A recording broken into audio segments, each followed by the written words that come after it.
আবুধাবিতে টি-20 বিশ্বকাপের আনুষ্ঠানিক প্রস্তুতি ম্যাচে রাতে শ্রীলঙ্কার মুখোমুখি হবে বাংলাদেশ। কন্ডিশনের সঙ্গে মানিয়ে নেয়ার চ্যালেঞ্জ। আগামী বছর এপ্রিলের আগে শুরু হচ্ছে না শেখ হাসিনা স্টেডিয়ামের মূল কাজ। ঘরোয়া লিগের ম্যাচ আয়োজিত হবে এবারই, আশাবাদী বোর্ড। সাফ চ্যাম্পিয়নশিপে নেপালের বিপক্ষে ডু অর ডাই ম্যাচ কাল। গোল স্কোরিং এর দুর্বলতা কাটিয়ে ওঠার চেষ্টায় ফুটবলাররা।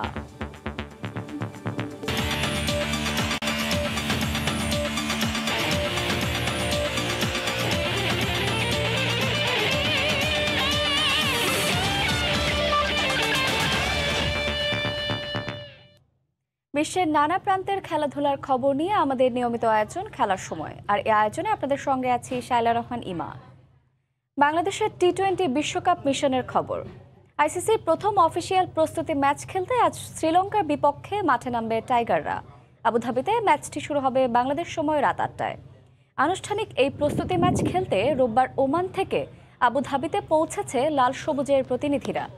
সূচিতে বিশ্রামের কথা থাকলেও লঙ্কানদের বিপক্ষে প্রস্তুতি ম্যাচের আগে অনুশীলন করেছে মাহমুদুল্লাহ বাহিনী। ওমান এ দলের বিপক্ষে অনানুষ্ঠানিক ম্যাচে ৬০ রানের বড় জয়ে ফুরফুরে মেজাজে আছে দল। পিঠে হালকা ব্যথা থাকায় এই ম্যাচেও বিশ্রামে থাকবেন ক্যাপ্টেন মাহমুদুল্লাহ। সেক্ষেত্রে দলকে নেতৃত্ব দেবেন লিটন দাস। বৃহস্পতিবার একই মাঠে আয়ারল্যান্ডের বিপক্ষে দ্বিতীয় ও শেষ অফিসিয়াল ওয়ার্ম আপ ম্যাচ খেলবে টাইগাররা। ওমানে আগেভাগে পাড়ি জমানোর সুফলটা পেতে শুরু করেছে বাংলাদেশ। কন্ডিশনের সঙ্গে পরিচিত হওয়ার অনেকটাই আত্মবিশ্বাসী টাইগাররা। মুস্তাফিজ সাকিবদের আইপিএলের সাম্প্রতিক ম্যাচ অভিজ্ঞতা কাজে লাগবে। সব মিলিয়ে এবার বিশ্বকাপে ভালো কিছুই হবে, বিশ্বাস নির্বাচক হাবিবুল বাশার সুমনের। অনানুষ্ঠানিক প্রস্তুতি ম্যাচ খেলতে এখন আবুধাবিতে বাংলার বাঘেরা। রাত ৮টায় লঙ্কানদের বিপক্ষে টলারেন্স ওভালে লড়বে বাংলাদেশ।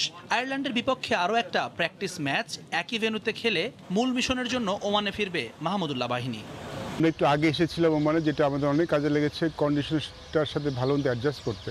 সবাই যে সময়টুকু পাচ্ছে খুব ভালো মতো ব্যবহার করছে। আশা করছি যে এবার ওয়ার্ল্ড কাপটা আমরা ভালো করব। স্পিনাররা হয়তো অতটা টার্ন পাবেন না মানে, but so far so good. কন্ডিশনটা অনেকটাই আমাদের দেশের মধ্যে, খুব বেশি ডিফারেন্স নেই। আবুধাবিতে আমরা দুটো প্র্যাকটিস ম্যাচ খেলবো, সেখানে খেলার পরে আসলে আরও ভালো বুঝতে পারবো যে কেমন উইকেট আমরা ফেস করতে পারি।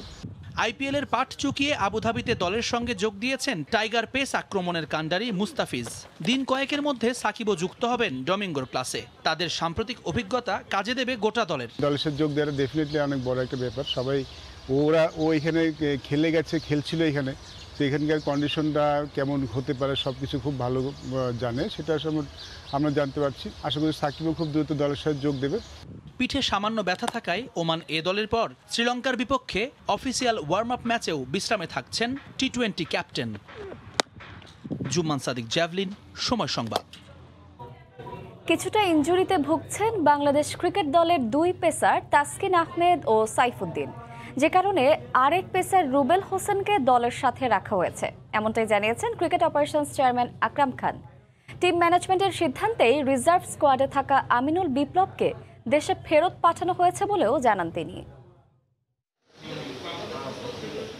খবরটা মন খারাপ করার মতোই, তবে সংবাদটা খুব দুশ্চিন্তার নয়। তা হলো টি-20 বিশ্বকাপের মূল দলে থাকা বাংলাদেশের পেস অ্যাটাকের অন্যতম দুই সেরা সেনানী স্পিড স্টার তাসকিন আহমেদ ও পেস অলরাউন্ডার সাইফুদ্দিন ভুগছেন কিছুটা ইনজুরিতে। তবে উদ্বিগ্ন হবার মতো কিছু নয়।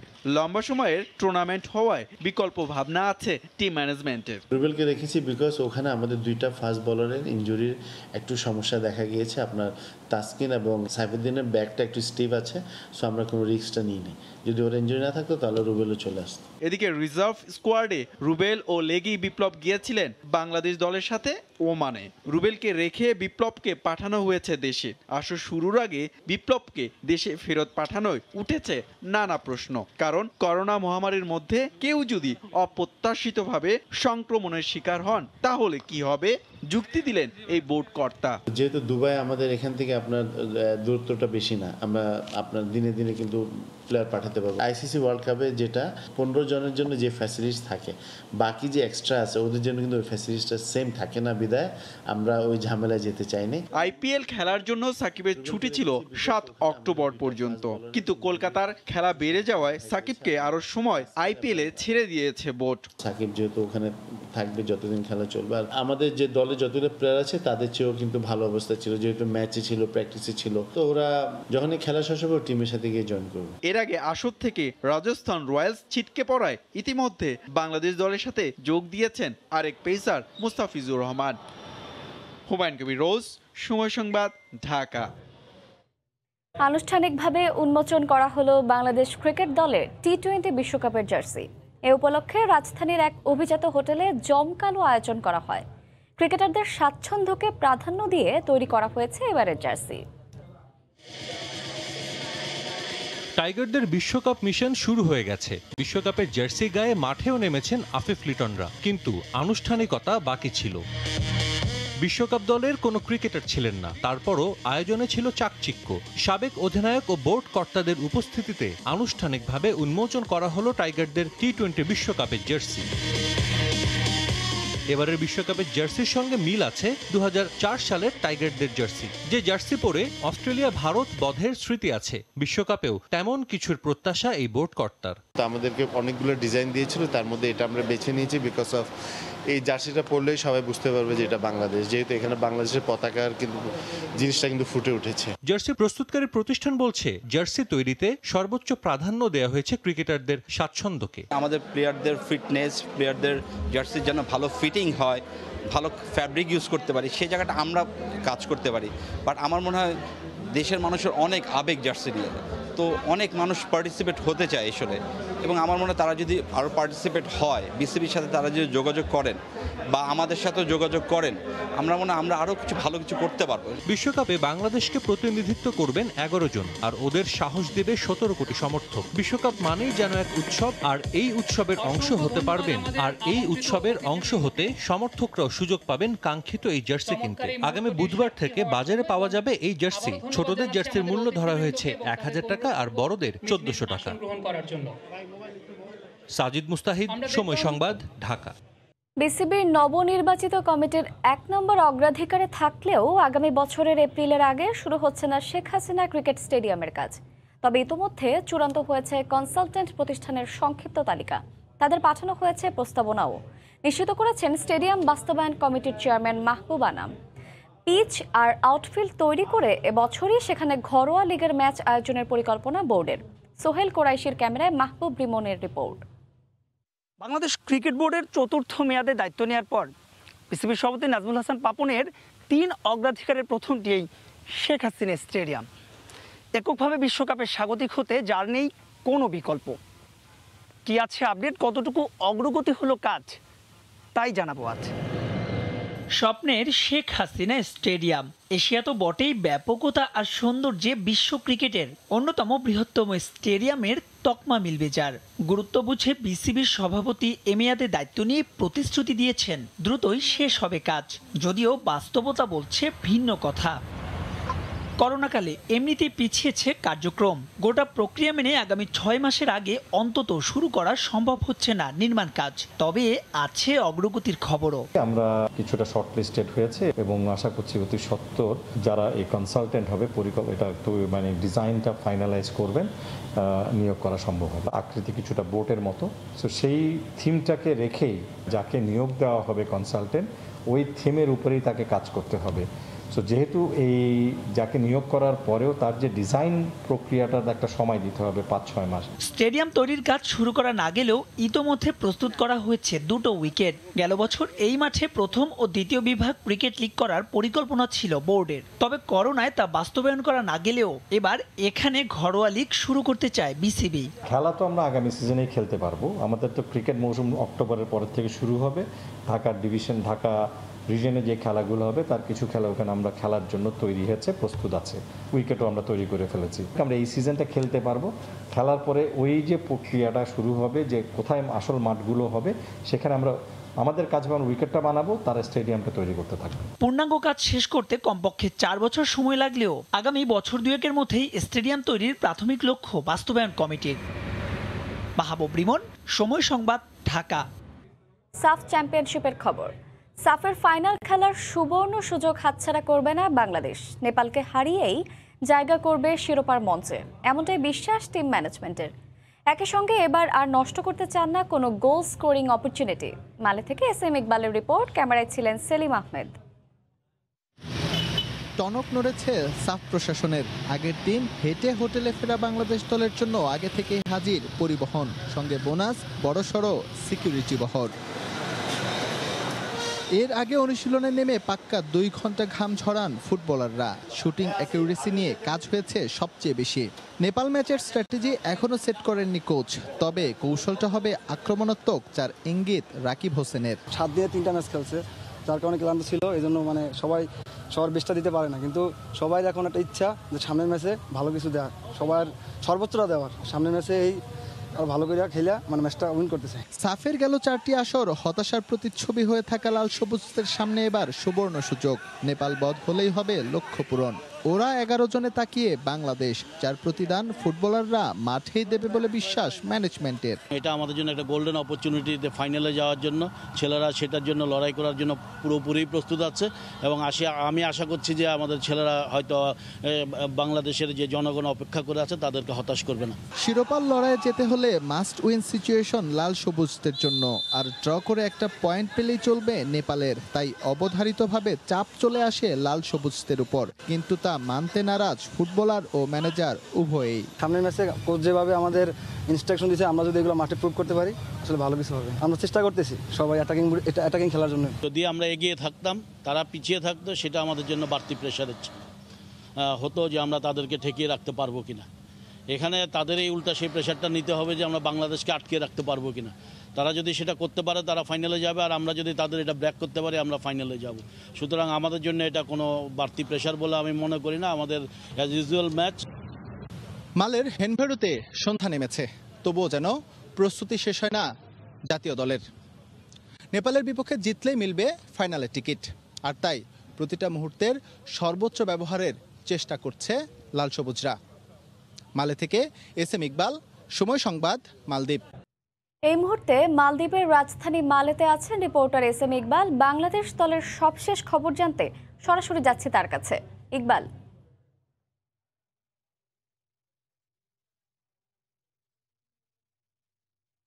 মালের রাশমি ধানুতে বলা যেতে পারে আবারও বাঙালিদের পদচারণায় মুখর হয়েছে, আবারও প্রাণের সঞ্চার হতে চলেছে। এর আগে মালদ্বীপের বিপক্ষে ম্যাচে বাঙালি ফুটবল সমর্থকরা যেমন এখান থেকে হতাশ হয়ে ফিরেছিলেন, মাত্র 200-র মতো টিকিট পেয়েছিলেন। আগামীকাল যখন নেপালের বিপক্ষে ম্যাচ বাংলাদেশের, তখন কিন্তু এরকম পরিস্থিতি আমরা খেয়াল করছি না। আমরা দেখতে পাচ্ছি প্রায় সকাল থেকেই কিন্তু টিকিটের দীর্ঘ লাইন ছিল এবং এখানে বাঙালি ফুটবল ভক্তরা সকাল থেকে এসে এই লাইনে দাঁড়িয়েছেন, তারা টিকিট সংগ্রহ করার চেষ্টা করছেন। আর এখন পর্যন্ত এমন কোনো অভিযোগ পাইনি যে বাঙালিদের টিকিট দেওয়া হচ্ছে না বা টিকিট কালোবাজারে বিক্রি হচ্ছে, এমন কোনো অভিযোগ এখন পর্যন্ত পাওয়া যায়নি। বাঙালি ফুটবল সমর্থকরা যারা নির্ধারিত সময়ে লাইনে দাঁড়িয়েছেন, যারা কাঙ্ক্ষিত, তারা সবাই কাঙ্ক্ষিত টিকিট পাচ্ছেন এখন পর্যন্ত, আমাদের কাছে এমনটাই খবর আছে। তবে এটা এখনো নিশ্চিত না ঠিক কতগুলো টিকিট আজকের ম্যাচে, ঠিক কতগুলো টিকিট আগামীকাল ম্যাচের জন্য পুরো স্টেডিয়াম থেকে বা কাউন্টার থেকে দেওয়া হবে, সেই বিষয়ে আমাদের কাছে স্পষ্ট কোনো তথ্য নেই। কারণ যদিও বলা হচ্ছিল এর আগে যে স্টেডিয়ামের ধারণ ক্ষমতার 50% টিকিট বা 40% টিকিট বিক্রি করছে মালদ্বীপ ফুটবল অ্যাসোসিয়েশন কোভিড পরিস্থিতির কথা বিবেচনা করে। তবে মালদ্বীপ যখন ফুটবল ম্যাচ খেললো, মালদ্বীপের হোম ম্যাচগুলোতে কিন্তু আমরা দেখেছি যে সেই রুলসটি কিন্তু মানা হয়নি। প্রচুর স্টেডিয়াম প্যাকড করে তারা টিকিট বিক্রি করেছে এবং অনেক ক্ষেত্রে দেখা গেছে যে স্টেডিয়ামের ধারণ ক্ষমতার অতিরিক্ত টিকিটও তারা বিক্রি করেছে। তবে অ্যাওয়ে টিমগুলো যখন ম্যাচ খেলতে আসছে তখনই কিন্তু টিকিটের সংখ্যাটা কমিয়ে দেওয়া হচ্ছে। এই সংখ্যাটা কখনো 5000, কখনো 7000 বা 6000 এই রেঞ্জে হচ্ছে টিকিটগুলো বিক্রি করা হচ্ছে। তো আজকে ঠিক কতগুলো টিকিট বিক্রি হবে বাংলাদেশ এবং নেপালের মধ্যকার ম্যাচকে ঘিরে, সেই বিষয়ে আমরা কিছুক্ষণ পর যোগাযোগ করার চেষ্টা করব। যদিও হচ্ছে আগামীকালও হয়তো ম্যাচের আগে সামান্য কিছু টিকিট দেওয়া যেতে পারে। তবে বেশ কিছু ফুটবল সমর্থক আমাদের সঙ্গে কথা বলেছেন যে তাদের অনেকেই 4টা করে টিকিট চাইলে পরেও কাউকে 2টা, সর্বোচ্চ 2টা বা অনেকেই বিভিন্ন উপায়ে 3টি করে টিকিট দেওয়া হচ্ছে। তো আসলে দর্শকদের কথা যদি সরিয়ে রাখি, এবার ন্যাশনাল টিমের কথা যদি জানাই, সেটা হচ্ছে বাংলাদেশের এমন একটা ম্যাচ হয়ে দাঁড়িয়েছে এবারের সাফ চ্যাম্পিয়নশিপ, যে ম্যাচে বাংলাদেশকে অবশ্যই জয় পেতে হবে, অন্তত ফাইনালের সমীকরণে টিকে থাকতে হলে। আসলে এখানে কোনো সমীকরণ নাই, বাংলাদেশকে হচ্ছে আসলে জিততেই হবে। আর বাংলাদেশ যদি নেপালের বিপক্ষে না জিতে তাহলে কিন্তু ফাইনালটা খেলা হবে না। আর অন্যদিকে নেপালের বিষয়টি হচ্ছে নেপাল যদি অন্তত ড্র করে তাহলে কিন্তু নেপাল ফাইনালে চলে যাবে। তাদের ঝুলিতে আছে 6 পয়েন্ট, বাংলাদেশের আছে 4 পয়েন্ট। এই যখন সমীকরণ, গতকালও যখন বাংলাদেশ দল অনুশীলন করছিল তখন কোচ যে স্ট্র্যাটেজি সেট করেছিলেন সেটা কিছুটা লিক হয়েছে। ফুটবলাররা বলছেন কোচ অ্যাটাকিং ফুটবল খেলবে, কারণ নেপাল চাইবে হচ্ছে ডিফেন্ড করে বাংলাদেশকে গোল বঞ্চিত করতে বা ম্যাচটা ড্রয়ের মাধ্যমে শেষ করতে, কিন্তু বাংলাদেশকে কিন্তু প্রতিপক্ষের গোলমুখ ওপেন করতেই হবে, ম্যাচে জিততে হবে, নতুবা হচ্ছে সাফের ফাইনাল খেলাটা বাংলাদেশের জন্য আসলে অধরায় থেকে যাবে। এর আগে 4টি সাফ চ্যাম্পিয়নশিপ বাংলাদেশের ভালো হয়নি, এবার যেহেতু একটি সম্ভাবনা তৈরি হয়েছে ফাইনালে খেলা, সুতরাং বাংলাদেশ নিশ্চয়ই তাদের সর্বোচ্চটা দিয়েই চেষ্টা করবে। তো ইমা, আমার কাছে নেপালের মালদ্বীপের রশ্মিধানু স্টেডিয়াম থেকে এই ছিল সবশেষ। সাফ চ্যাম্পিয়নশিপে বাংলাদেশ দলের সবশেষ খবর জানাতে মালদ্বীপের রশ্মিধানু স্টেডিয়াম থেকে আমাদের সঙ্গে সরাসরি যুক্ত ছিলেন সহকর্মী SM ইকবাল। আল আমিরাত ক্রিকেট স্টেডিয়াম পোশাকি নাম এটা হলেও স্থানীয়দের কাছে পরিচিত ওমান ক্রিকেট একাডেমি গ্রাউন্ড হিসেবে 3000 দর্শক ধারণ ক্ষমতার এই ভেন্যুটিতে অনুষ্ঠিত হবে ICC টি-20 বিশ্ব আসর 2021-এর 6টি ম্যাচ। মূলত প্রথম পর্বে অংশ নেয় গ্রুপ বির বাংলাদেশ, স্কটল্যান্ড, ওমান এবং পাপুয়া নিউগিনির ম্যাচগুলো হবে এই স্টেডিয়ামে। টি-20 বিশ্ব আসরের ভেন্যু পরিচিতি নিয়ে খেলার সময়ের বিশেষ আয়োজনে থাকছে ওমান ক্রিকেট একাডেমি গ্রাউন্ডের আদ্যপান্ত। 2008-এর জুলাইয়ে ওমানের রাজধানী মাস্কট শহরের কেন্দ্র থেকে 15 কিলোমিটার দক্ষিণ পূর্বে একটি আন্তর্জাতিক ক্রিকেট স্টেডিয়াম তৈরির ঘোষণা দেয় ওমান ক্রিকেট। প্রাথমিক অবস্থায় এই প্রকল্পের ব্যয় ধরা হয়েছিল $5.2 মিলিয়ন। 4 বছর পর শেষ হয় স্টেডিয়ামের নির্মাণ কাজ। 2012 সালের অক্টোবরে গ্রাউন্ডের উদ্বোধন করেন এশিয়ান ক্রিকেট কাউন্সিলের তৎকালীন প্রধান নির্বাহী, বাংলাদেশের প্রথিতযশা ক্রীড়া সংগঠক সৈয়দ আশরাফুল হক। 2 মাস পর আল আমিরাতের 22 গজে গড়ায় প্রথম ম্যাচ। 2015 সালে মাঠটিতে বসানো হয় ফ্লাড লাইট। তবে 2020 সালে বিশ্বকাপের ভেন্যু হিসেবে নির্ধারিত হওয়ার পর বদলে ফেলা হয়েছে গ্রাউন্ডের চেহারা। বদলানো হয়েছে গ্যালারি, বসানো হয়েছে VIP box, commentary box, electronic স্কোরবোর্ডের মতো অত্যাবশ্যকীয় জিনিস। প্রথম আন্তর্জাতিক টি-20 ম্যাচ হয় এ মাঠে 2019-এর জানুয়ারিতে। সে ম্যাচে বাহরাইনের মুখোমুখি হয় সৌদি আরব। আল আমিরাতে ক্রিকেটের সংক্ষিপ্ত সংস্করণের ম্যাচে সর্বোচ্চ রান উঠেছে 210। 2020 সালে বাহরাইনের বিপক্ষে এ রান করে কুয়েত। 2 শতাধিক রানের আরও একটি স্কোর আছে এখানে। এছাড়া 180-এর বেশি রান উঠেছে আরও 8 বার। Oman Cricket Ground Ministry Turf 1-এর সর্বনিম্ন রানের রেকর্ড দখলে রেখেছে নেপাল। ওমানের বিপক্ষে মাত্র 64 রানে অল আউট হয় তারা। এখানে 100 রানের নিচে অল আউট হওয়ার ইতিহাস আছে আরও 6 দলের। 2020 সালে মালদ্বীপের বিপক্ষে এ মাঠে রানের হিসেবে সর্বোচ্চ জয় পায় কাতার ক্রিকেট দল। 106 রানে তারা হারায় দ্বীপরাষ্ট্রটিকে। আর উইকেটের বিবেচনায় সর্বোচ্চ জয় ওমানের দখলে। 10 উইকেটে তারা হারিয়েছিল সেই মালদ্বীপকেই। এখানে ব্যক্তিগত সর্বোচ্চ রানের ইনিংসটি কেভিন ওব্রায়ানের। 2019 সালে হংকংয়ের বিপক্ষে 62 বলে 124 রান করেন এই আইরিশ। প্রথাগতভাবে আল আমিরাত স্টেডিয়ামের উইকেট কিছুটা স্লো। এখানে পেসারদের চেয়েও বেশি সুবিধা পান স্পিনাররা। এখন দেখার বিষয় 17, 19 এবং 21 অক্টোবর ওমান ক্রিকেট একাডেমির এই মাঠে কেমন পারফর্ম করে টিম টাইগার। নিয়ন মোহাইমিন, সময় সংবাদ। শঙ্কাকে পাশ কাটিয়ে আর সমালোচনাকে দূরে ঠেলে টি-20 বিশ্বকাপে খেলার অনুমতি পাচ্ছে আফগানিস্তান, নিশ্চিত করেছেন আইসিসির ভারপ্রাপ্ত প্রধান নির্বাহী অ্যালার্ডিচ। তালেবান কর্তৃক আফগানিস্তান দখলের পর দেশটিতে ক্রিকেট সহ সব ধরনের খেলায় নারীদের অংশগ্রহণ নিষিদ্ধ করা হয়। যদিও আইসিসির নিয়ম বলছে পূর্ণ সদস্যভুক্ত প্রত্যেক দেশের থাকতে হবে নারী দল, যে কারণে পুরুষদের টি-20 বিশ্বকাপে আফগানদের অংশগ্রহণ নিয়ে তৈরি হয় শঙ্কা। পরে দীর্ঘ আলোচনার শেষে দেশটিকে বিশ্বকাপে অংশগ্রহণের পক্ষে মত দেয় ক্রিকেটের সর্বোচ্চ নিয়ন্ত্রক সংস্থা। যদিও আফগানিস্তানের পরিস্থিতি পর্যবেক্ষণের কথাও জানায় আইসিসি। নারীদের খেলাধুলা বন্ধ হওয়ার জেরে দেশটির সঙ্গে টেস্ট সিরিজ বাতিল করে অস্ট্রেলিয়া।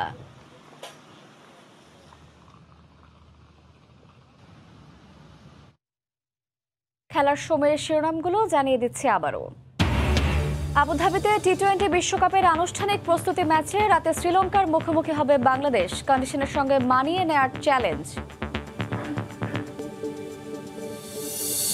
আগামী বছর এপ্রিলের আগে শুরু হচ্ছে না শেখ হাসিনা স্টেডিয়ামের মূল কাজ। ঘরোয়া লিগের ম্যাচ আয়োজিত হবে এবারই, আশাবাদী বোর্ড।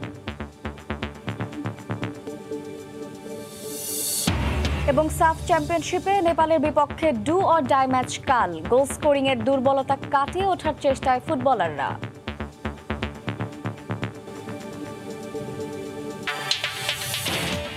এই ছিল খেলার সময়, সঙ্গে থাকুন সময়।